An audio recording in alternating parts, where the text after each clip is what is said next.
Hi, this is the Social Jello with Angelo show. My name's Angelo. I'm a social scientist, surfer, martial artist, and a whole lot of other things. Coming to you live from Kasai City, Japan, the Social Jello with Angelo show.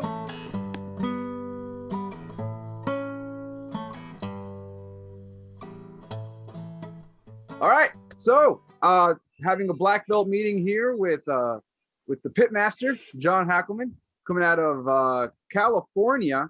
I do encourage you to check out his YouTube page at the Pit Online Dojo. Did I get that right, John? Yeah, the Pit Online Dojo. All right, YouTube. cool. That's my YouTube. And then my Instagram is Pit_Master. Pit_Master. So that's the Pit, yeah.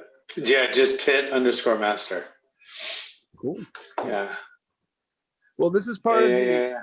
So this is part of the black belt meeting series I have, where I meet with different MMA coaches, instructors, and they kind of talk about stuff that happens inside the studio, stuff that, shop talk. And the reason I wanted you to come on was it really got my attention with the left hook self-defense video that you posted on Facebook. And if you don't mind, I'm going to share that real quick with these guys here. Let me share my screen here. yeah. Okay, share. Put that here.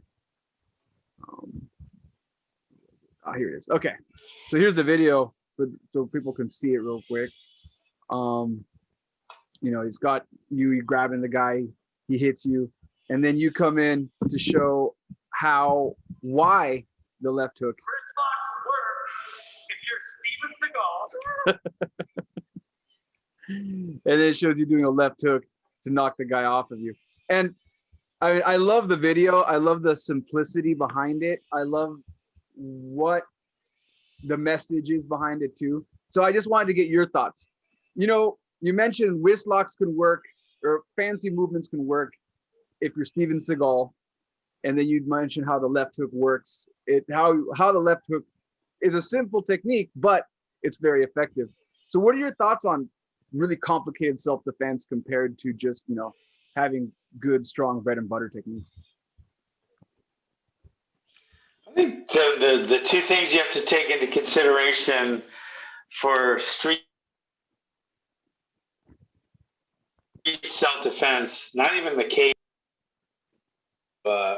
necessity, but the number one is life or death self-defense, and that's what I'm dealing with. And two things come into play. Number one, fine motor movements, right? They don't work when you got adrenaline pumping. The little things just don't work. Like you can barely even draw your weapon, or if your knife is hidden in your pocket and the fight starts, a lot of times you're digging for it. I mean, you could try it in training, like have somebody attack you and then you try to grab somebody out of your pocket. It's just not going to happen. So we need, gross motor movements as opposed to fine motor skills. Fine motor skills might work in a cage because it's not a life or death situation. Yeah, you get your adrenaline up walking to the cage, but once the fight starts, the adrenaline leaves. You know what I mean? You're not all amped up anymore. Now you're trying to win the fight, but you don't have that adrenaline pump or dump like you do in a street scenario where it's life or death every second. So, like for instance, somebody grabs you from behind and you're trying to get out of a rear bear hug, right, or body lock. You can just pry their fingers out. The reason you can't in the UFC is because that would be kind of, it's just an easy way out, or, it might take away from some of the skills. So there's a rule in MMA, no small joint manipulation. In other words, you can't just peel a finger away because he'd let go too easily, right? But now in the street, it doesn't hold. You can do small joint manipulations. Obviously, there's no rules, but you could never find a finger with your adrenaline dump, and you don't have those fine motor skills. So fine motor skills are number one, right? It's just not as not as, it's not as effective. So, the small joint manipulation is number one. The fancy stuff to not do this and then this and this and this and this is because there's something called Hicks Law, right? Hicks Law, Hick apostrophe S. Hicks Law says that when there's a attack, and I'm paraphrasing, it's stimulus or stimuli. When there's something that stimulates you to react, right? The less options you have to react, right? That means the faster you'll be. So in other words, if someone grabs my collar in the street, and I've learned like 20 different wrist locks, and if this one's over here, I go this way, and then I do this way, and then I do this way, right? If I have all these different ways to get out of it, right? And it happens right now, it's life or death. If I don't get out of it right now, he's going to punch me or stab me or something. So Hicks Law says the less options you have, the faster you will respond. And that makes perfect sense, right? So if you have like, well, which one should I use? What should I do? This one, and then now you're dead. Whereas if you just follow really simplistic techniques and simplistic escapes, etc., he grabs you, boom, right away, right? He grabs over here, boom, right away. You don't have to think of all these different techniques you're going to move for this. Like it's like a front leg parry. If he kicks me with the front leg, I'm going to parry it. If he kicks with the back leg, I'm going to parry it. Some places parry with different hands, but sometimes your mind doesn't think that quick in a fight when the shit hits the fan.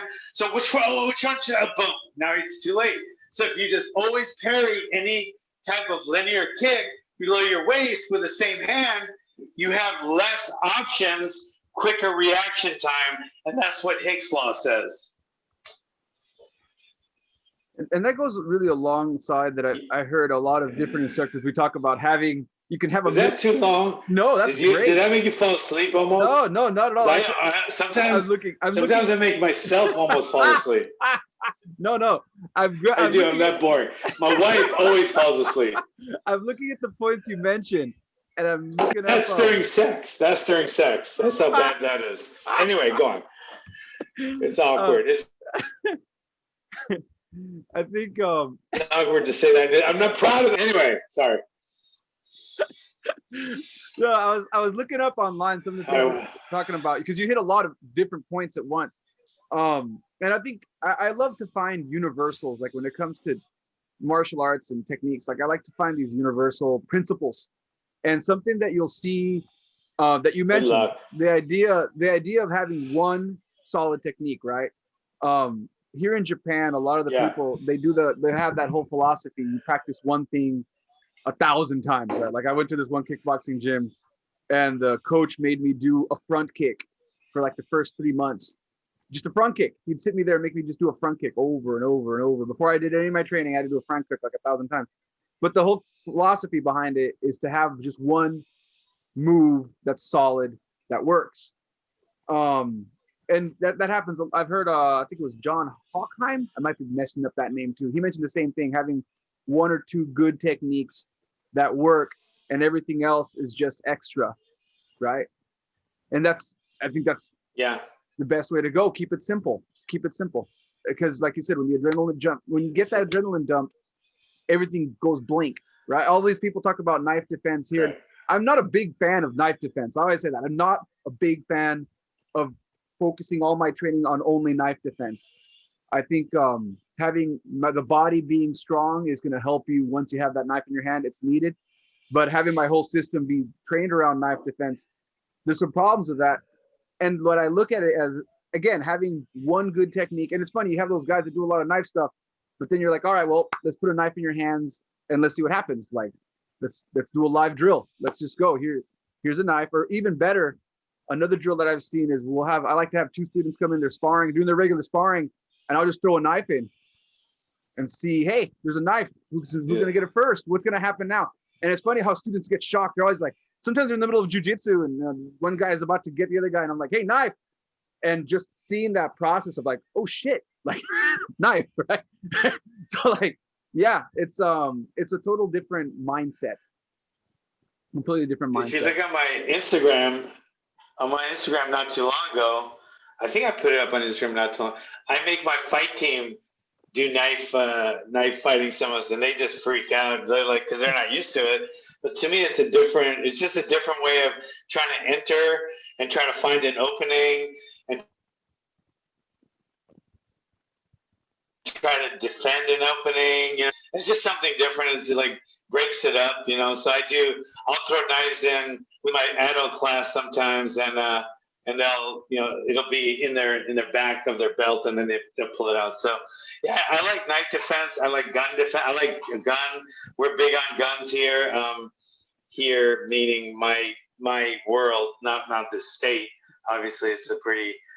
And I know your guys' country's even. Yeah, there's nothing out here. More. Yeah, so we do a lot of gun stuff too. So, and I assume it's like. I think Hawaiian Kempo, which is an offshoot of Kaja Kempo, and the whole reason I took out the Kaja Kempo name was because of the katas and the proprietary techniques from Kaja Kempo, which I didn't like or believe in. So I didn't think it would be honest or true to the name. So that's why because I love Kaja Kempo, but taking out the katas, forms, punch tricks, taiokas, etc. I just didn't feel like I was going to be true to Kaja Kempo, so I changed it to Hawaiian Kempo, which I came up with that just because Kempo, you know, law of the fist, and I'm from Hawaii, and now all of a sudden I see other Hawaiian Kempos all over the place, and I was like, wait, what the heck?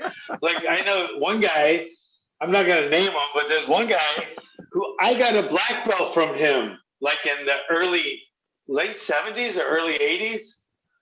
And it wasn't Hawaiian Kempo. I actually have the certificate, you know? And then like years later, I saw him at a tournament and they had they had top-up print on part of their gi, and it was Hawaiian Kempo with an N instead of an M. I spell it with an M, they spell it with an N. But I was like, you guys were like a strict Japanese Kempo before. Why the switch? I guess, you know, sometimes it's flavor of the month, but so I see them popping up all over the place. When in '85, when I came up with Hawaiian Kempo, I had never seen another Hawaiian Kempo school ever. But now there's a bunch of them. I'm not saying they're copying me, but they are coming out of the woodwork now. Well, I think you're touching on a really good point that I mentioned earlier about I didn't, not on camera, but I sent you the message here for one of the points about marketing and running a school without watering down the curriculum. I think this is a really big challenge for people that are running, or even the Kaja Kempo guys right now are really going through this. Like, what should I focus on? Like Kaja Kempo covers so much. Like as a gym owner or as a martial arts dojo owner, what do I focus? Where can I get my money? Is it going to be point karate? Is it going to be focusing more on the self-defense? Is it going to be focusing more on sport, going more towards cage fighting? So what are your thoughts on that as far as like marketing and watering down curriculum or boosting it up?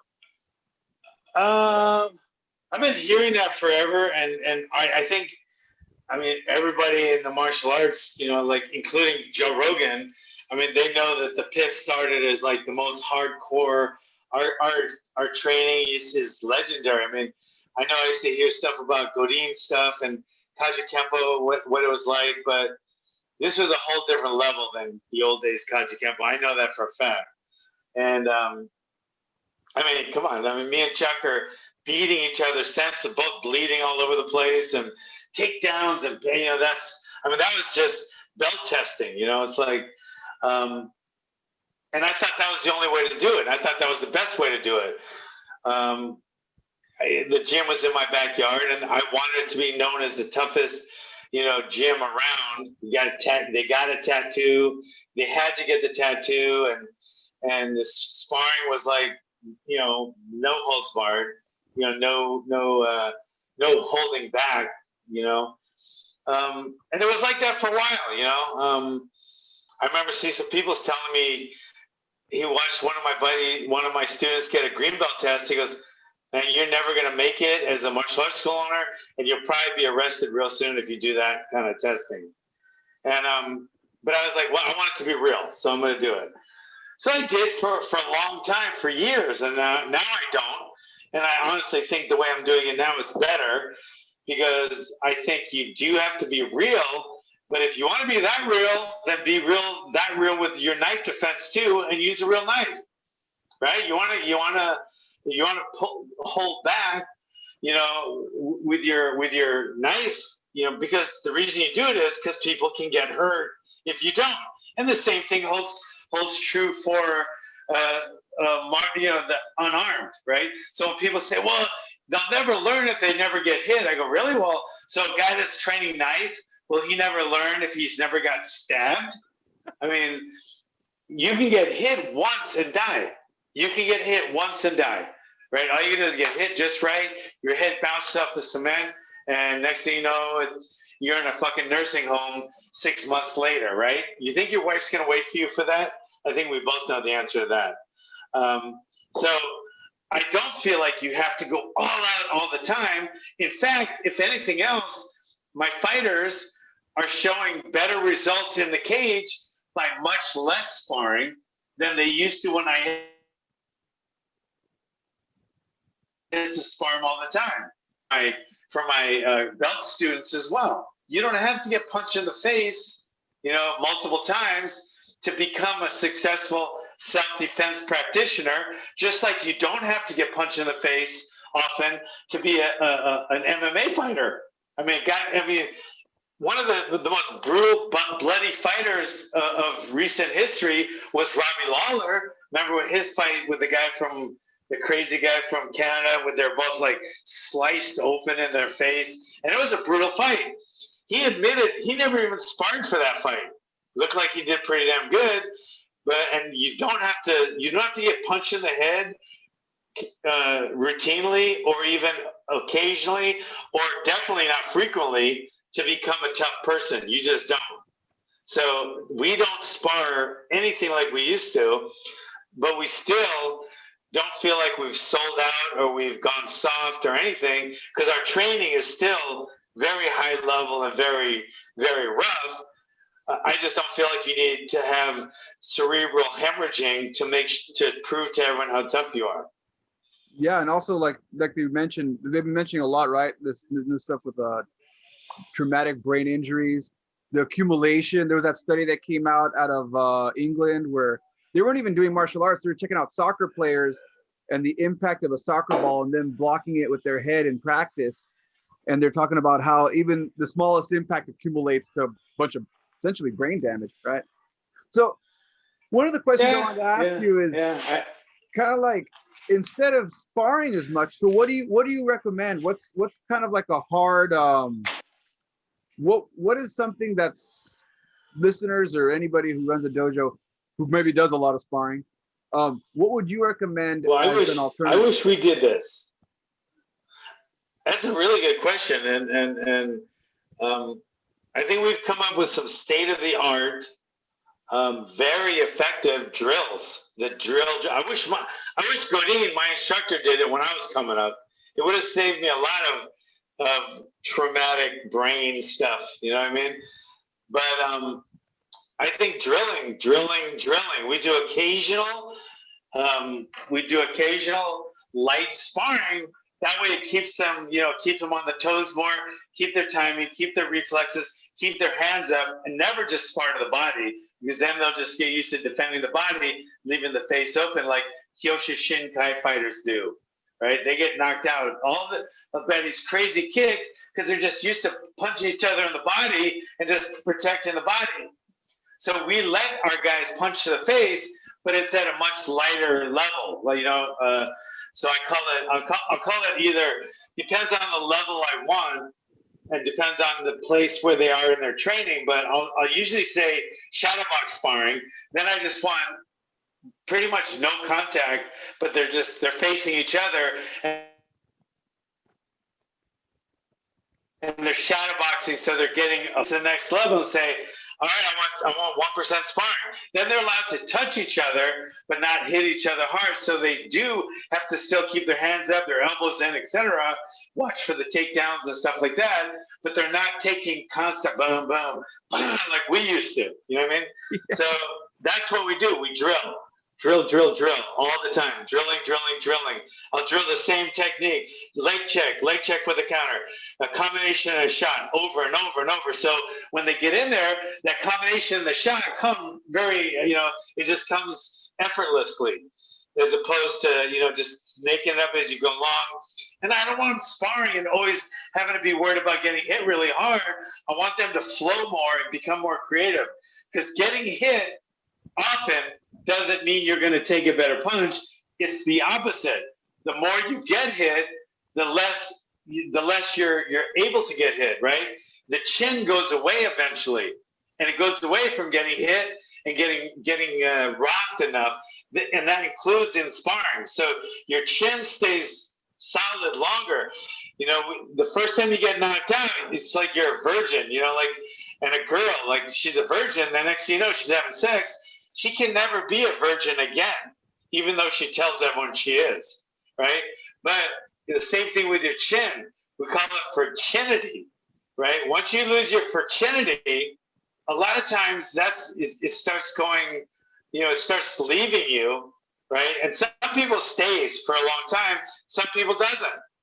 But the way it goes is by just keep chipping away at it. That's I don't want like the Japanese people to think that I'm like perverted or anything. They're not going to think that. They won't even understand it. So, but no, I mean, you bring up a really good point as far as the idea of. I mean, when I came up, it was the same thing. It was and I'm not even. You came up from the old school. I came up from like the '90s old school into the early 2000s, but they were still doing it the same way, like getting beat, right? We're the 2-on-1s, two guys just beating you down. It wasn't about it's not about winning, they'd say. It's about surviving. And I mean I loved it. I'm not criticizing it. I had a great time. I was a young kid and I really wanted to go through it. But yeah, looking back on it, definitely took a lot of headshots that I probably shouldn't have. Definitely situations where one guy's got you tied up and the other guy's just hitting you in the head. And because you're doing the 2-on-1, and as I was thinking to myself later, I'm like, yeah, probably not what I want to put my students through, like all the time. Yeah, so, like, no, this is not a. It's not really good. There's not too many good things about it. There's not too many pluses to it. But when I first came up, that's how I thought I wanted to be. My instructor, Walter Godin, was that guy that, ended up, spent 20 years of his life in prison, killed somebody. I mean, he was brutal. And he loved the way I brought the pit in, and he accepted, and he gave me his blessings to change the name of our system, Hawaiian Kempo. He actually came to a couple of my black belt tests, including Chuck's. He was at Chuck's black belt test. And he loved it. He loved, he was very proud that he could say that the Hawaiian Kempo system started under him, but it was the old school Kaji Kempo was a lot different. And now even the new school Kaji Kempo with the Chinese terminology, Sifu, Sigung, and all that, that's like the newer Kaji Kempo, because old school Kaji Kempo, they didn't do that. But I just don't think you need to get. It's like, you ever hear the song, you don't have to take your clothes off to have a good time? You don't have to take your clothes off to have a good time. You ever hear that song? I have not heard that. Anyway, song. It's basically, it's a little older than you, but it was an old school song that a guy he was coming up at a time where everybody was saying, they were like, they were making sex, just having sex with everybody look good, and the kind of old rap and stuff like that. And this guy wanted to come up and say, well, no, you don't need to have sex with everyone and stuff. You can have a good time by dancing and partying. We don't have to do that. And so my thing is, you don't have to punch each other in the head to become a really, really proficient martial artist. I'm going to come up with a song too. Yeah, that definitely. Yeah, I'm sure you can grab, like, you can do like a parody of what you just talked about and put it on YouTube. Kind of change the lyrics a little bit. Then I'll probably get trademarked and they'll probably kick me off. Well, you got to switch up. You have to switch up the lyrical tangent and the beat itself. Just keep the concept. Yeah. So another point. So I just don't think you have to, and you're not going to be a sellout if you don't make your students have concussions every day. Yeah, definitely, and definitely. Again, this goes to what I was talking about. Like, I was talking to Mickey Lopez. He's another Kaji Kembo instructor and boxing coach. He was talking about how we were talking about watering stuff down. I was telling him it's so weird because like a lot of people have a different definition of what watering it down means. Does it mean like some people think that it's taking away the kata? Some people think it's about not going full contact. I think everybody has a different definition of it. It kind of goes back to something I've been asking a lot of my guys. What do you think? Right, this isn't on the list of the stuff I sent you, but I'm going to ask you this question. I ask a lot of Kaji Kembo guys this. You're Hawaiian Kempo, but you're still in the family. You're still in the family. You're still in the family. You're still in the family. I'm in the family tree. So, what is Kaji Kembo?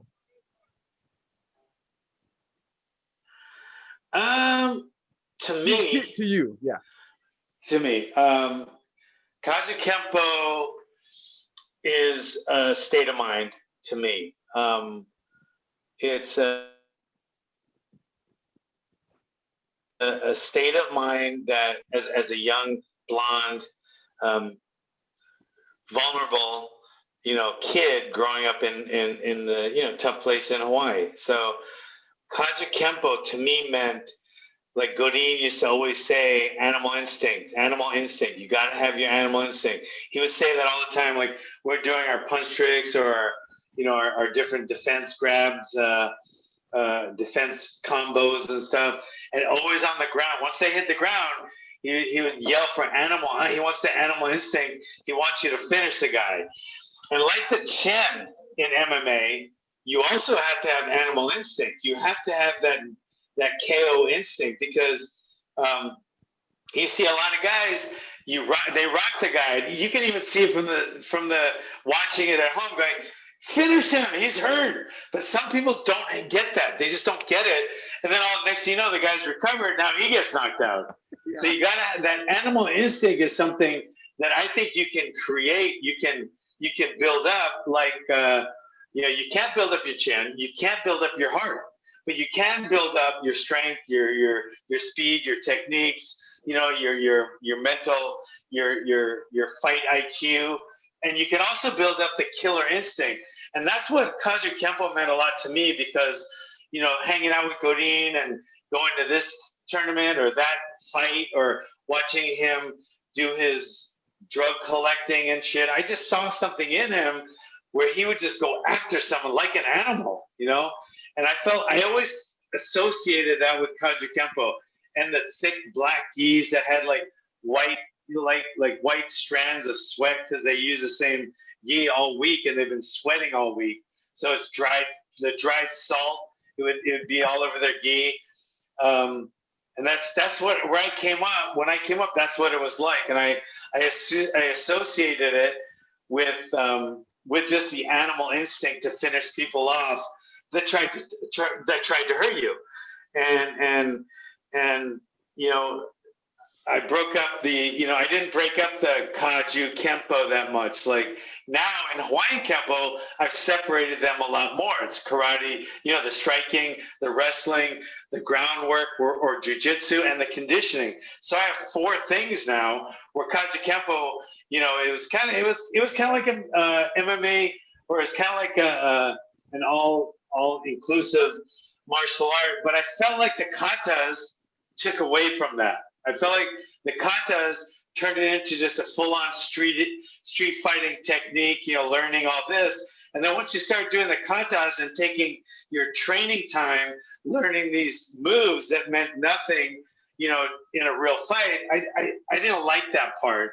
Even as a 10, 11, 12-year-old kid, I was like, I just want to learn how to protect myself. And when I would ask Godin, like, why are we doing this shooting star technique or this horseshoe punch, he'd always just say, shut the fuck up. Do it until you get your black belt. And then once you get your black belt, you can take it out. But right now, you got to learn it to get your black belt. And that's what I did. When I got my black belt, I took them all out. And I think a lot of people, I've been talking to a lot of other Kajikembo guys, and you're not the only one who took the kata out. I've met and talked to a lot of them that have taken the kata out and focused more on the other parts of the acronym. What? I've talked to a lot of other Kajikembo guys that have done the same thing. They're pulling the kata out of their training. I was talking to one of the guys in Australia. I forgot his name. But anyway, one of the Kajikembo guys in Australia was telling me that everyone who's coming into his gym, when he opened his gym, they didn't want to do the kata. So he finally realized, like, you know, going back to what I talked about marketing and running a school, his clients were asking for more of the other parts of the acronym. So he decided to focus on that for his school. And he found that for him, it helped him run a more successful school. And then I've also heard the opposite, right? The other practitioners that wanted to do more fighting, but they have a lot of soccer moms bringing in their kids and they want their kid to learn quote unquote karate and do more point sparring and more kata. And they decided to focus more on the kata and less on the fighting. So I guess, you know, however, whatever you got to do to keep the place open. I tell them, I mean, yes and no. I mean, when those people come to me, I would just point them down the street and, you know, laundromat karate. That's why I call the place, because right next to a laundromat, they do katas. So if you want to do katas, go down there. But I've never once had a soccer mom ask me to do katas or think, you know, have her kid. They didn't even know what katas are. I mean, I think people that come into our gym know that what our culture is, and people that bring in the kata with a phony tradition. I hate when people talk about tradition, like putting their hand over here. Like, I don't know why it would ever be here, ever, unless you're reaching for a knife or a gun. But it's just like keeping your hand here by your hip. When they brought up like words like tradition or bunkai or stuff like that, I was just like, but that's a tradition that you want it to go away. It's like, I mean, we have all kind of terrible traditions we've had throughout our history, but we want to get better, and you're only as good as your traditions.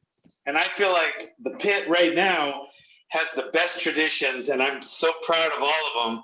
And, you know, we're not just a beat-up school where you're just going to come and beat the guy up. If our kids get in a fight at school, like every belt system, every belt cycle, they have to bring in a paper from their school and from their parents. And I don't even care about grades, to be honest, because, you know, that's not what I care about. But when it says check in the box, does the child show respect? Does the child ever misuse his martial arts? You know, and stuff like that. Those marks mean a lot to me. You don't promote if you're showing disrespect, you're picking on other kids. Do you ever see your kid bullying other kids? That's one of them. So that means a lot more to me. If my adults get in a fight, I'm probably gonna beat the shit out of them and they kick them out of the gym. If anybody in my fight team cheats on their girlfriend or their wife, they're off the team. So I feel like our traditions are embedded in really good moral compass and effective martial arts. But I also want them, you know, so I want them to be really tough, really strong, really vigilant, you know, really fit, really healthy. But I want them also to be, you'll never see a guy from the pit doing some of the antics you see some of these guys do in the cage. You'll never see that. You never have. From Chuck to Glover to Tim Kennedy to any of the guys that started with the pit, they would never do that kind of stuff. Fighting outside, throwing stuff, doing all that shit. It would not happen more than once. Because if it happened once, they'd be out.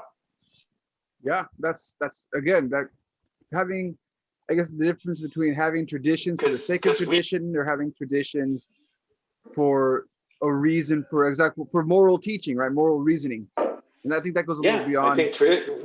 And we do traditions. And we're traditional as hell. We wear a gi. We have the belt system. We bow. You know, we have our traditions, our belt ceremonies and stuff like that. But I've taken away traditions that I felt are harmful to the student and the art itself, like katas and putting your hand over here, and you know, there's some other things. If it takes away from a child or an adult's ability to defend himself, it has no place in my gym. You know what I mean? It just has no place. Conditioning, that's huge. You have to be in good shape to defend yourself in the street or in the schoolyard. The striking, you have to have, you know, adequate striking. The takedown defense, the takedowns, the rest, that's the wrestling. You have to learn that. You can be the best striker in the world, some good little wrestler or even a football player that knows how to tackle. If you don't know how to defend it, you're going to end up on your back like a dying cockroach. And then once you hit the ground, if you don't know how to get up off the bottom, then you're going to lose. So those things are very important, you know. So we keep those traditions, right? But then do away with things that I feel aren't as effective, and they have no place. If someone likes to do katas, like I like to pop lock, you know, I like to dance all day long, but it has no place in my martial arts curriculum. I might do it in the gym sometimes when I'm teaching a class. I might bust a move or two. So I feel the same way about katas. If you love katas, yeah, I mean, you could have a katas as an upgrade system, or maybe you could have a competition team that does katas. That's great, but it has no place in a core curriculum of a martial arts school. No place at all. Cool. Big. Big. That has gotten me kicked out of more than one speaking engagement at a martial arts school, convention. I'm serious. Well, you know, people, they don't want to hear that. In fact, there's the biggest self-defense, the biggest martial arts convention in the world. I mean, every year. I don't even speak anymore because I brought that up one year. They did not want to hear it. They just didn't want to hear it. I think it's funny, like, we can't see. I wish people could learn how to agree to disagree more often. You know what I'm saying? Like, it doesn't sound unreasonable. What you're saying does not sound unreasonable. You're not necessarily saying, hey, you're saying for the philosophy and your school's philosophy as far as self-defense is concerned, it has no place in it, right? And take it another level. No, I'm taking it to another level, because if I said that, I think that would be okay. But I am taking it to another level, and I'm saying anybody's school, martial arts school, the core curriculum should not have kata, because it takes away from the I think every martial arts school main objective should be how to keep someone safe in the street, or if it's a kid, how to keep them safe on the schoolyard. I think everything besides that is just extra, and it should be an upgrade, not in the core curriculum, just like the weaponry stuff like this, the bow and the nunchucks. I love those things. Yeah, and they belong in an upgrade, you know, an upgrade. You pay a little more, you learn that, you get to do it, and maybe even enter a tournament competition team. But it does not belong in a core curriculum. Use it for martial arts is a martial, warlike art, and I don't think a kata belongs anywhere. You know what people like to do now? They try to try to get that argument. It's funny as shit. Oh yeah, what do you call shadow boxing then? That's like a boxing kata. It's just like it's such a fun, because katas are choreographed. You never see somebody doing a choreographed shadow boxing. And katas have to have X amount of movements. They have to be multi-directional, right? And they take low and really, really ineffective or efficient stances, which look really cool, but you are not going to take a stance like that in a fight and live to tell about it. Yeah. And like I say, again, like, if only, like, I think it's more, well, I'm always Yeah. Okay. Well, because I'm young, I'm always teetery-tottering my words because I don't have the kind of weight that you have. I mean, you're a UFC coach, so you can say that kind of stuff. If I'm always looking at what I say very carefully because I'm young and on that tree, right? But I think it's important if that you're younger and on that tree, you can still have your opinion. Yeah, I think for my opinion, I think it's important for people to be able to look at it and like okay, I'll say it. I think it's ridiculous that you can't say that at whatever venue you said because those are your thoughts and that's what you think, right? And you, like you said, you have your program. So even if they disagree, then they can say, well, I disagree for A, B, C reason. But to just throw out the like, what's the word I'm looking for? To throw out the idea of being able to express that, it just kind of shows fragility to, I don't know, like to the whatever they're hanging on to. Yeah. And there's nothing wrong. Look, I'll personally say I enjoy kata. It's fun for me. Would I compete in kata? No. I love to watch them. Yeah. I personally would not compete in kata. I love to watch it, especially musical kata. Oh my God, I love watching musical kata. Yeah, I like watching wushu, right? The things they do in wushu kung fu is amazing. I can't do that stuff. Is it part of what I was taught? It is. I've never been good at it. And I had a video. I put it up like, well, someone was asking about wushu the day, so I made a video. Big warning: I'm not good at this stuff, but if you want to learn some basics, here it is. But I'm not good at it. Is it part of if I have a guy who tells me that they want to fight in 3 months, am I going to sit there and make them do a bunch of wushu basics? No. If you have a fight coming up, then you better be focusing on what you're going to be, what you're going to need for your fight. But yeah.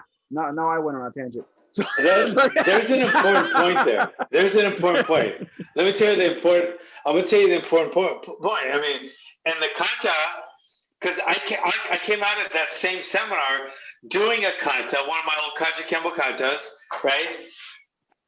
Remember pum, pum, pum? Yeah, Remember that? Okay. So that kata, and I came out with the music. They played some music. I came out with a couple of pop locking moves, and I said I love both of these. I actually do. I love both of them, but neither one has a place in a core curriculum of any martial art out there today. They just don't belong there. So, I mean, and I think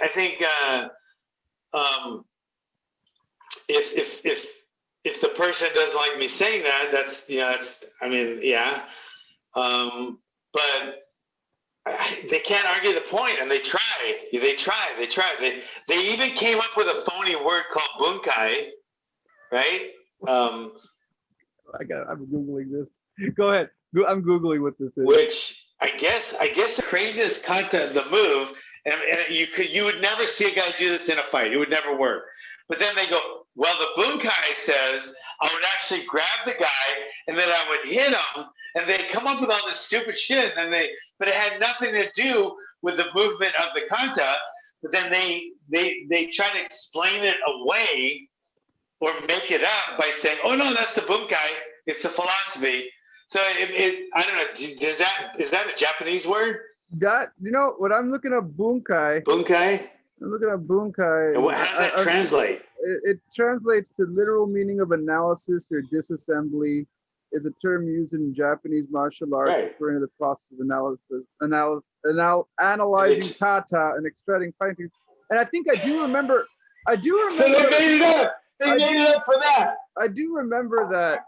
Like in Japan, they have the difference between their kata that they do, that's like a kata, and then they also have their bunkai kata, which is a kata that's to symbolize self-defense. I'm confused by it. They asked me about that because I wanted to compete in one of the tournaments, and I wanted to find out if they had, like they do in the U.S. Like in the U.S. they have the point sparring, right? So I wanted to say, hey, I want my kids to come in and do some point sparring at your tournament.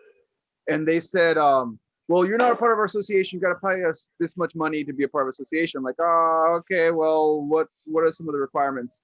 And they said, well, your students have to be able to perform their kata and a bunkai kata. And I'm like, what the fuck is a bunkai kata? All right. So I looked it up.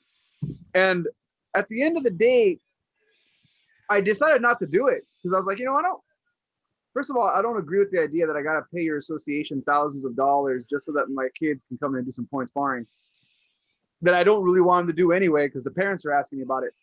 I didn't want to do it. But yeah, that's the first time I heard about Bunkai was through a Japanese association that wanted me to pay them $2,000 for membership fees to go to their $100 tournament per head. It sounded like a money making. It sounded like a pyramid scheme. It sounded like a pyramid scheme to me. So I just walked away. What's the Bunkai with that? I mean, there's a Bunkai attached to that right there. Right. But so I mean, I don't know. That was a big deal. That was a big deal. So anyway, that's my kata thing. So my other point I have on here. Everyone wants to be an MMA fighter because I've had so many people come into my gym. I've met so many people since I started doing this years ago, especially when UFC started getting really big. First, I want to be an MMA fighter. I want to be an MMA fighter. All right. Okay. Let's do this. You want to be an MMA fighter. Sounds good. Let's get started with some basics and let's get you into sparring and see what happens. I got my stories, but I want to know your stories. What do you do when someone walks into the door and the first thing they say, I want to be an MMA fighter? It's a different level for me because that's all I'm known for. And I have a traditional school, which is 90+% of my student base are traditional students that don't want anything to do with MMA. They appreciate that I'm an MMA coach. They follow it. Some of them have followed me, some of them haven't. They've all heard about Chuck and my guys and stuff like that, and they know about the pit. But they come there for just traditional martial arts. Very, very, very few guys still come to me and want to fight because I've kind of made it clear that I'm not really that interested in being a fight coach anymore. But I do have some fighters, and I'm not. And I've been, I talked to Tony Robbins, and he doesn't think I'm in a position to not be a coach right now, just because I owe it to certain people that I've been training for a while that I can't just stop. You know what I mean? So I'm not gonna. So I do have a team of some loyal guys and some good guys. But if somebody came to me and wanted to be a coach, I wanted to be a fighter. What we do is, unless they're really good, they're like coming from somewhere else, like they fought over here. Now they're moving to our town. They want to fight, then they just go right to the team. I'm going to be very specific here. I'm talking about the guy that walks in right off the street. Guy. That guy. Okay. In jeans, construction boots, comes in. And he says, I want to be an MMA fighter. You got to tell him, first you got to take off your shoes before you come in on the mats. That guy. That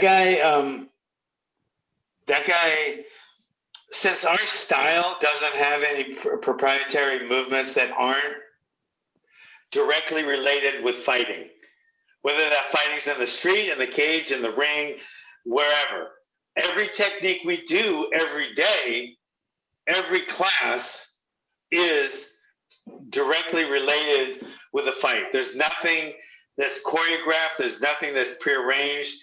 Every technique we do, every drill we do, every bag session we do, everything in my Hawaiian Kempo classes can be done the exact same way in my fight team. The fight team does a little more hands-on takedowns, groundwork, right? But everything's really the same. There's a little more, but there's still that in my regular traditional class.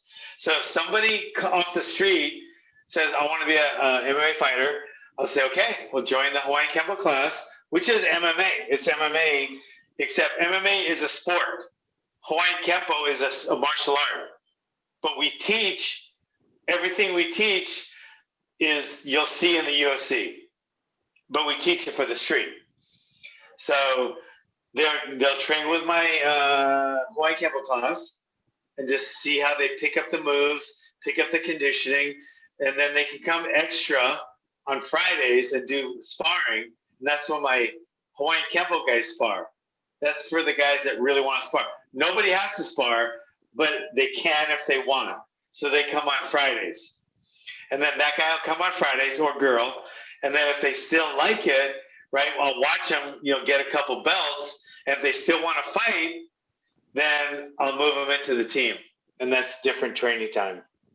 So that kind of brings me into the next point I had here. What do you do with someone who came in, was really fired up in the beginning, but somewhere along the line, they start to lose their motivation? Maybe someone who did really well in the Kempo program, they did really good. Maybe they even did their first fight and they did all right. But something happens, life happens, and they just kind of are having a hard time adjusting, making that life adjustment between balancing their work life and martial arts life. What do you do to try to get them, I don't know, motivated? I don't really believe in that. I would like that kind of motivation. I will try to accommodate their schedule because I have different times, maybe move them around, maybe move them into a different class, and then ask them what their real goal is, and then realize that for whatever reason, and sometimes it's just because they're fucking beta males. Beta males are weak, and beta males aren't going to make it, in a system like ours. So maybe they're just weak. Maybe there's a beta male that's just, there is a place for beta males in society. It's usually as a cellmate, but whatever. But maybe it's just not for them. They'll just say, hey, this isn't for you, man. So I'll rip up their contract and they're gone. Maybe, but like I said, maybe it's just a schedule, or, I got to work all this, and this. And I'll try to tell them what I used to do when I was fighting and raising 3 kids on one salary, and how I had to train after, 3 hours sleep, and then try to catch a quick nap 7 in the morning, and try to just let them know that it can be done. But then on the other side of that, if it's not for them, then just boom, rip it up and go. So, and I try to keep the classes upbeat. I try to change things all the time, and I try to keep things interesting. I try to keep my classes interesting. So, but if after all that is said and done, and they still, and they're still, maybe losing interest, then maybe it's just not for them. Yeah. But I will try to accommodate them on schedule, and maybe just having a good talk to them, or reevaluating what their goal is. Like I had a pediatrician. He never wants to fight. He just wanted to learn how to fight to defend his family. Boom. He's a black belt, and now his kid's coming. Or it could be, somebody that wanted to, try training, and then during their training to learn how to defend themselves, he said, I'm 45 years old. I want to tell my grandkid I had a fight, so I want one fight. So I got him a fight, and then he trained, then he just went back to regular classes. So that everybody's different, but at the end of the day, I'll try to accommodate everyone, but then realize also that Hawaiian Kempo just isn't for everyone. Some guys just got to go maybe down the street, do laundromat karate, or some other more of a beta-like program. It's funny, I know I'm not going to mention any school names, but I do know that there's a few schools out there that have a logo of jiu-jitsu for everyone, and a slogan. And I have nothing against these schools. They do? But yeah, and I'm not going to mention a name. They do? In my area? Yeah, I'm not going to. It's a big in school. My area? It's probably out there. I'm not going to say the name of the school, but if you look up that slogan, I'm sure they'll come up. I lost your video here, brother. I'm going to see here. Somewhere along the line. Yeah, I'm somebody's just calling me, so I just clicked.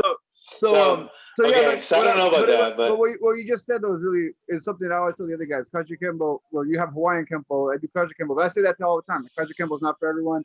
If you came in here just for kickboxing, I will send you to a kickboxing gym that is down the street, because you're not just going to get kickboxing. You're going to get everything that the program has. Otherwise, I feel like I'm watering it down, and I don't want to do that.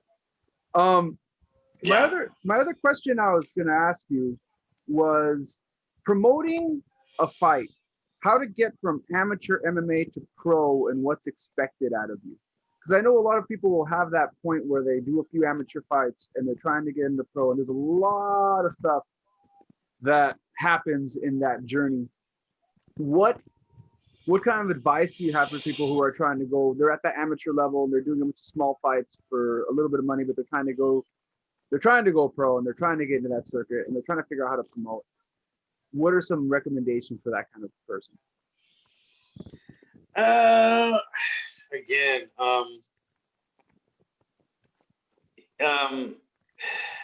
yeah, you have to give them expectations, what you expect and what they're to expect. And I'm lucky because I've been there since 1970, been fighting since 74, been at every level of everything as a fighter and as a trainer. So, you know, I kind of know what they got to do and what they got to, what is to be expected and what kind of things they're going to go through. I know every emotion, every schedule, fucking family, this, and I know it all. I don't know it all. Like, that sounds kind of presumptuous. You've seen it all. You've seen it all. You've seen it all. I've seen it. You've seen it all. I know it all better though. I think I'm going to stick with that one. But so just I can see more than they can ask. You know what I mean? Like, you can tell that guy. You can't tell if they're going to make it. There's a couple things you can't tell until they get pushed really hard. Chin is one thing. If they don't have a chin, I will discourage them from going.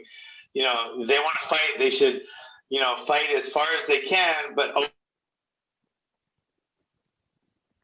always take the fight to the ground as quickly as they change that. Or the guy that doesn't have the heart, then I'm just going to say no. I'll let you fight amateur. I'll throw in the towel all the time for you. And if that's what you want to do, so you can tell your grandkids you fought, you're never going to make it any further without a heart. But that's, a lot of people don't have big hearts. You don't see them in the UFC because they didn't make it that far. They wouldn't even make it to Bellator. But some people are at the low level. They just want to be a fighter so bad that as soon as they get hit, maybe they have a good chin, but they don't have a big heart. So then they just want to get taken down so they can tap out real quick or something. So everybody's so different. But I think the way to do it, I mean, pragmatically, is just the way to do it is you as a coach, you have to see how they're doing as an amateur, and then whether they've had 3 fights and they're ready for pro or 32 and they're not yet, then you just have to keep evaluating them where they want to go in their heart and where you think they can go as a coach. And you have to, those two things have to kind of come together. A lot of my guys, I want to go pro, they're not ready yet. And a lot of my guys, I want to take them to pro, and they don't feel like they're ready yet. So there has to be a middle of the road.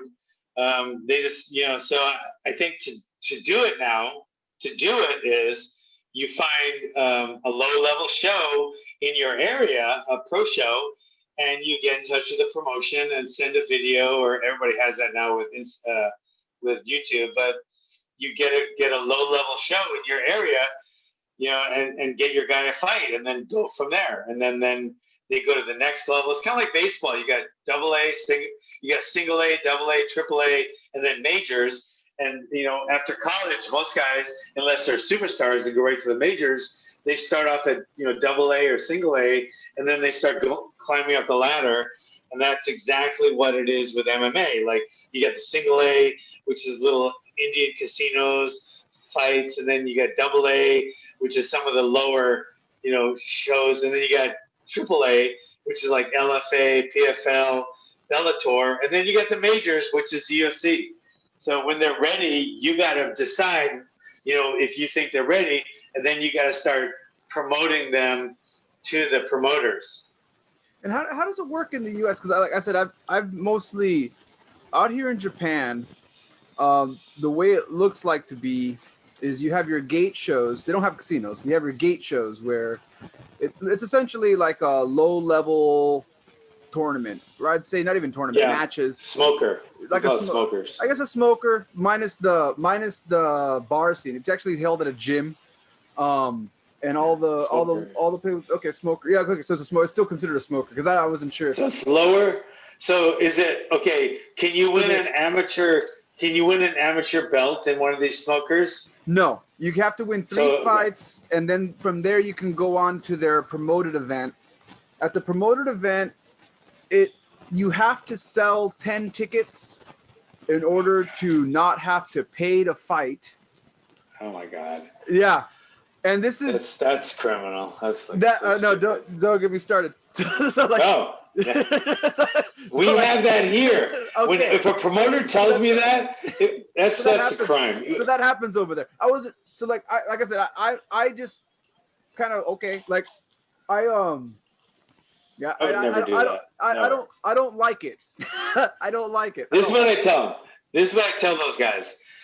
And there's a couple of them out here. So I'll say, okay, I'll make a deal with you. I'll have my fighter sell tickets like the promoter's supposed to. That means you have to get in the cage and fight like my fighter. Because you got 2 jobs here. One is the promoter, which is you, and then my fighter is the fighter. Why should he promote your show? You know, you're not going to fight in it. Don't even get me started. So what I've noticed also, I won't do that. What I've also noticed now is what they'll do, and I guess it's because of the whole Japanese hierarchy thing. They'll convince these guys to fight, and then they'll be like, well, if you help us set up, and the fighter ends up becoming like an employee of the venue, and then through that they get more fights. And I'm having a hard time seeing where, but the crazy thing is, these people are connected to the bigger promotions because Pride isn't out here anymore. It's one. So these people are connected. Eventually you get on their good graces, and eventually they will help you promote to get into 1 or into FC or into K1. But you have to go through this like hierarchy system to get there. And it has to do very little to do what I see with actual skill in fighting, and more to do with how much you give them as far as. Yeah, I don't know there as well, but I kind of do because I've seen some of it.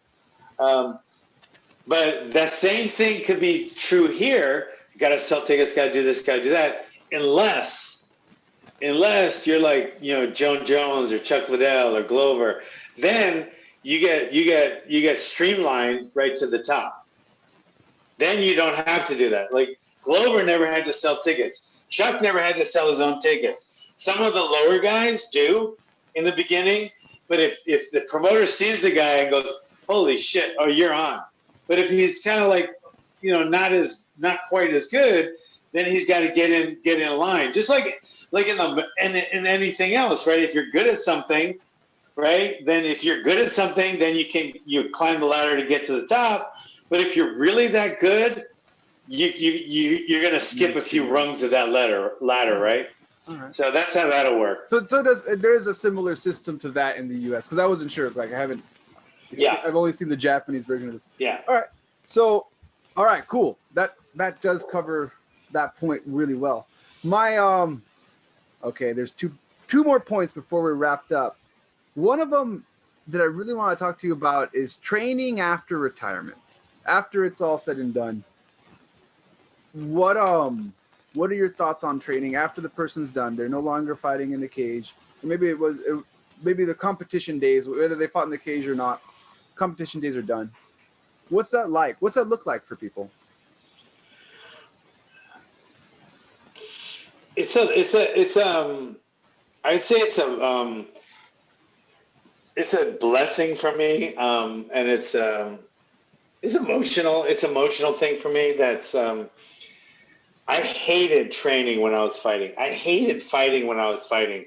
It was a nightmare. I didn't like any of it, but I did it for a lot of reasons that, I'd have to go through 100 shrinks to, find out why. But I always thought I loved the idea of training, but I hated training for a fight. And I was always training for a fight. I mean, back then there was a fight every weekend somewhere, right? Especially in Hawaii, there were smokers, there was amateur shows, there was PAL's fights, then there was Golden Gloves, Diamond Belt. There was just all kind of fights, and they were every weekend almost. And then we had karate tournaments, then we had kickboxing matches, then there was these stupid MMA or no holds barred fights in Hawaii. It was just So I was fighting all the time, starting as a teenager, and I hated it. I hated every fight, but I did it for whatever reasons. And I always thought, I can't wait till I don't have to have a fight coming up, and I can just relax and train and have a good time. That was my biggest dream. I always admired. I was jealous of guys that were in the gym hitting the bag and stuff, and weren't really fighters. They were just hitting the bag. I was like, I wish that could be me, man. But I always had the fight come up. Even when I trained in LA, Muhammad Ali's gym, Main Street Gym, there were some guys that just came in because they wanted to train with the pro fighters, and I was like, I always wished I was one of them. I didn't have to always fight. Now I don't have to fight. I love training more than I ever have, I have to stop myself from overtraining, because that's when you get injured and you get sick and shit like that. So I train 5 days a week, and I have a whole schedule which is I adhere to, just like I did when I was fighting. But I just love it now, and I do it because I love it, not because I have to. So I think that's the big difference. And a lot of fighters they love to fight. Like Chuck loves to fight. He doesn't train like I do probably after he retired, but he loved fighting. He didn't love to train. We used to have to make him train. But like Glover or Court McGee, someone like that, they love to train and love to fight.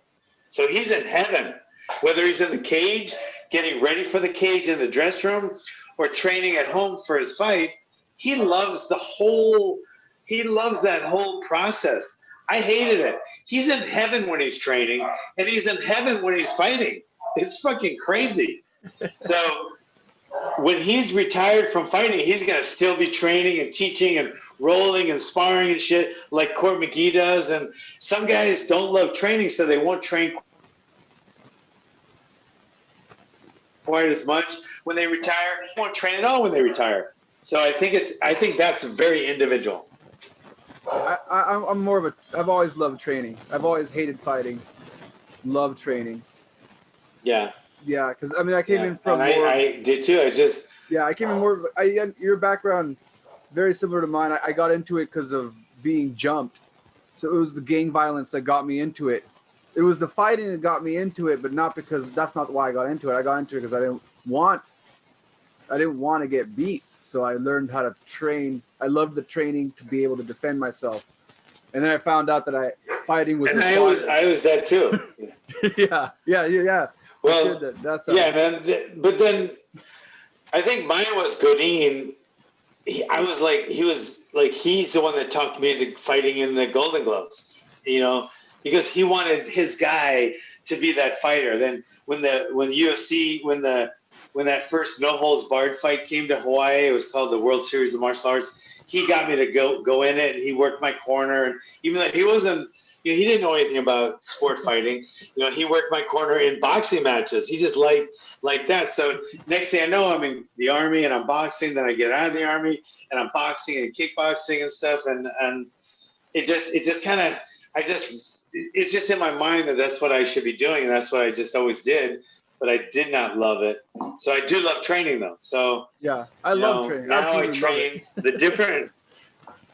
And in my mind, every time I train, it's staying healthy, and I'm visualizing getting healthier. But I'm also visualizing if somebody jumps me. Yeah, I'm not fighting anymore, but I can still get jumped. You know what I mean? Yeah. Once it happens, it just never really escapes your memory. It's always there. I will never forget getting jumped, and I'll never forget telling myself it would never happen again. And every time I step on the mat, it's always in the back of my mind. I guess, I guess you can call it a type of a trauma that that I should probably share more with a shrink. But yeah, it's definitely because I remember getting jumped. I remember more than once, especially, where I grew up. I remember getting jumped. And then I remember really clearly the first time that I stopped getting jumped. I stopped the guy from jumping me, and I ended up beating the shit out of him. And I remember that day like it was yesterday. And I remember how everything switched from that day forward. It's just like everything's changed. I was like 12 or 13, and I still had blonde hair, but nobody ever picked on me again, ever in my whole life. And that one day in Kamiki Intermediate School, that one day changed everything for me. And I owe that all to Walter Godin, you know, everything he taught me, the way he taught me, the way he made me tough, the way he was tough. I mean, he was kind of criminal tough, but he was still tough. But the way everything just happened that one day, beat the shit out of this guy. And I just remember, you know, the big tough local guy at school. And I just remember walking around from that day forward where people just looked at me different and I looked at myself different. And I just realized that'll never, ever, and it didn't. It never happened again. To this day, it never happened again. I was like 12 or 13 and it never happened again. And I thank God for that. Yeah. And it changes you. It really does. It changes you. The training, the mindset. And I think that I've met people who got into this from the other side of it. Like I said, you got into it for the same reason I did, but I've met people that got into it for other reasons. Like they got into martial arts because they really wanted to do martial arts. Something that they, you know, maybe their family did or someone told them they should do it, and they come up and their whole life they've been in a dojo. But that definitely was not me. And that's a total different mindset, really. But yeah, before we wrap up, you said you had some good stories of Rampage in Japan. And if Rampage doesn't mind you sharing one of those stories, if we can wrap up with one of those, that would be awesome. Well, Rampage, I don't know him that well, but what I do know about him, I admired him so much. And just him as a person, as a martial artist, how fucking tough and shit. I mean, tough as shit. I mean, he might be braggadocious and shit, but he was tough. I mean, and I respect a lot of things. Like when he was going back and forth, selling his fights, even with Chuck, like, do you mind if I do this and this? And Chuck goes, I don't mind. What you do, man? So when the camera was on, he's like, I'm going to fuck him up. I'm going to do this. And he did that, but he asked Chuck, like, he didn't want to show disrespect to Chuck. So he would ask him, like, so, I mean, I thought that was fucking respectful as hell. Or when he fought Lyoto Machida and he thought he lost, I've never seen a fighter do this. Even when they know they lost, right? And then they get the decision, you can tell in their face, they're like, wait, I just got the decision. They always, when they get the mic, they always go, yeah, it was a close one, but I definitely won. I know I won. And they know they didn't. But when they gave Rampage the decision when he fought Lyoto, the first thing he said when he got the mic was, I don't know who the fucking judges were, but they're blind as shit. I didn't win that fight. I don't know why they gave me that fight, but I just got my ass whooped. And I was like, I've never seen a fighter do that before. I just respected the hell out of him for doing that. But in Japan, like, we sat next to each other in the plane. I don't know how that happened, but I think he was fighting Chuck that one, or maybe it was the time we went over there before he fought Chuck. I don't know, but we were sitting like that, and he was just so funny the way he interacted with the Japanese people. Like the steward was like this little gay Japanese guy, and he was the stewardess, right? But he was a steward, I guess you call it. And he was Rampage was just dogging on him so much, but almost in a funny way. He wasn't really putting him down per se, but just the way he talked to him. And I remember being in the arena, and there was some.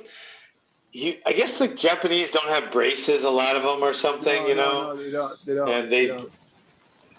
And he was just talking about their grill. He kept talking about their grill, and that's like a black person's way of talking about the teeth, I guess. Yeah. But he was like teasing, like talking about, they got the grill, man. The grill. You can't.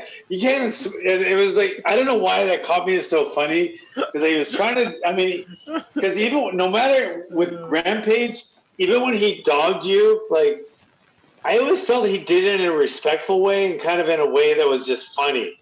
I just felt like he didn't have malicious, like some of the guys now, like they fucking hate each other, like Jones and, some of the Diaz guys and some of the whoever else, Kobe Covington, they hate each other. But it seemed like Rampage, with the whole chain and stuff, he did it out of some kind of you know, he was selling the fight and he was putting on he was being he was entertaining, and I just felt he always did it out of respect, even the way he came across. So I always loved him for that, and that was my favorite. I don't know. It was just hanging around him in Japan and watching him interact with people was just in and of itself was probably part of my funnest part in Japan. That's awesome. And then there's Roppongi. Yeah. Then there's Roppongi, right? Yeah. Is there still Roppongi? Yeah, it's still there. They still have that? They still have even it. with all everything else going on. They like I said, first month they slowed things down, but after the month was up, they went back up. They wear the face shields and a bunch of stuff, but whatever it is, they keep. Do they have to wear them? Are they forced to wear them? You know, no one's forced to do anything. But as you know, in Japanese society, once they've made a decision to do something, they all just do it. Not because anybody told them to, but because that's what everyone's doing. Hence, that's just how this place works. Like, so you know, they're wearing I question the effectiveness of it, but okay, sounds good. I think it's interesting that they have their hostess bars are still open. And for those listening that don't know what a hostess bar is, it's a place where you can go and find some entertainment that you pay for. And they're still open. I have that. I actually go to one here. They have like they put like a plastic shield between you. I haven't gone. I saw like they had a thing on TV. Like they have like a plastic shield and the girl's wearing her mask, and I'm just like, I'm not a scientist. I'm not a scientist. But yeah, it's funny, man. I'm not gonna go much more into it, but it's fun. Don't get in trouble, because I have that right here in my house. Oh, you have the? No, I have a hostess bar. Yeah, with my wife. Oh, yeah. That's awkward. But anyway, man, that's funny shit. That's some funny shit, man. So what else we got? Anything else? I think we covered all the points, man. The only thing I had was cutting weight if it's needed or running versus cardio, but yeah, we could talk about that some other time. What do you mean cutting weight? Like, I think this is what I don't like. Okay. I don't like people saying fighters have to get this much or there's going to be a union. I don't like that. You know what I mean? I think that's stupid. And when people go, oh, you don't care about the fighters, what they make, the stupidity of that statement is just astonishing to me, because I get paid a percentage of what they make. So of course I want them to make more. I just don't think anyone should be forced to pay anyone anything that they don't think they're worth. If they're worth that much, they're going to get paid that much. If they're not, they won't. And a union forcing someone is just going to deteriorate it. Then they just won't do it anymore. You know what I mean? So I mean that right there boggles my mind. And it also boggles my mind if somebody's going to tell somebody what weight they can or can't make and what they have to walk around at. Some people can make more weight. You know what I mean? Some people can walk around 40 pounds heavier and make weight, and they have it down. They have it dialed in. They could do it really well. And that's an advantage to have, right? Yeah. So why take away that advantage? What? No, I said, yeah. I'm nodding my head. And some guys can't do it as well. So why give that person the advantage now? If somebody can cut weight really well, and somebody can't, and he gets all dehydrated and shit, he should move up a weight. But it shouldn't take it away from the guy that has no problem cutting all the way down. I mean, why tell what's more beneficial and what their health is, and they're going to tell you how to be healthy, but so you got to be healthy to get in there and get your fucking brain scrambled. That's how stupid that is. Like I just don't like people being forced to pay a certain amount, to make a certain amount of weight. It's like the minimum wage. I mean, it's like, if somebody's not worth something, why are we going to force them to pay that? Right? And again, what you're saying, and I feel the same way about weight cutting. If you can't cut the weight successfully, then you should move up a weight. And to me as a promoter, I would say, if you didn't make weight for that fight, if one guy didn't make weight for a fight, I would make him go up and not let him fight at that weight anymore. So but if somebody did, what? So you wouldn't essentially force them to cut weight, starve them, because I've seen a lot of coaches starving their fighters to cut weight. Right, because and I'll tell you why they do that. They do that because the fighter says, no, I don't want to fight it this much. The guys are too big and strong. I want to go down to the next weight down. But then their eyes are smaller than their mouth, and they can't make the weight. So the coach, now it's on the coach. He has to help the guy or make the guy make weight, where in reality the guy should be up a weight class. Or maybe he's better off at that lower weight, but he shouldn't eat like a pig in between fights. So again, it's self-responsibility. Yeah, self-responsibility. Yeah. Well, if we could do a fast fire, running versus cardio programs. You know, this got the old school mentality of, and I'm wondering where you stand on this. I think I know, but I'm going to ask you anyway. You got the old school mentality, the old school boxing mentality. My fighter runs 3 miles a day and then goes back into camp and does what he has to do, and then maybe he runs another 3 miles at the end of the day, or another 5 miles or whatever. Do you prefer running modalities to cut weight, or not even cut weight? Like, a lot of that old school mentality has just made you tougher. Running made you tougher. Yeah. I mean, what are your thoughts on that? Yes and no. I think it does if you love to run. Okay, I'll give you an example. Glover Teixeira. Okay, nobody's in better shape than him, right?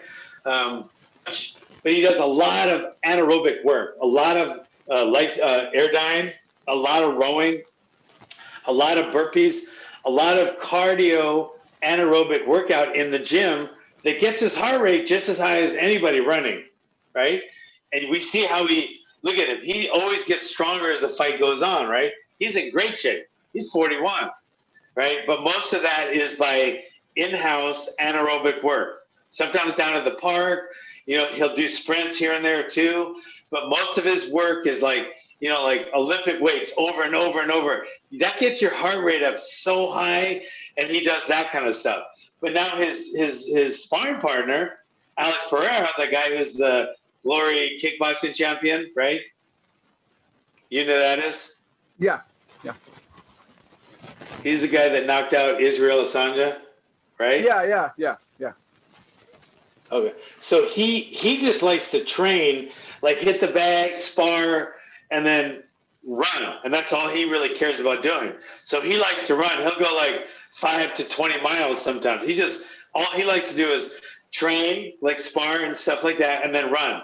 Someone like Glover likes to spar, drill, and stuff like that, and then do all kind of an assortment of different anaerobic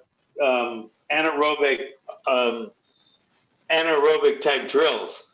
So I don't think either is better or worse. They both make you a lot stronger and tougher mentally and physically. Running is more old school, and I think jogging, which Glover does a lot of when he's cutting weight.